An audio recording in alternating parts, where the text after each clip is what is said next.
যোগ্য প্রার্থী যোগ্য নেতা আছে কি তোমার পাশে? তোমার বিবেক খাটিয়ে দেখো কোন লোকটি আছে।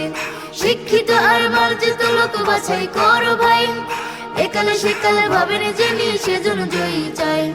সবাই মিলে এমন লোককে ভোট দিব ইনশাল্লাহ। দেখে দেখে সিল মারো ভাই যোগ্য প্রার্থীর মার্কায়, দেখে দেখে সিল মারো ভাই যোগ্য প্রার্থীর মার্কায়, বেছে বেছে সিল মারো ভাই যোগ্য প্রার্থীর মার্কায়।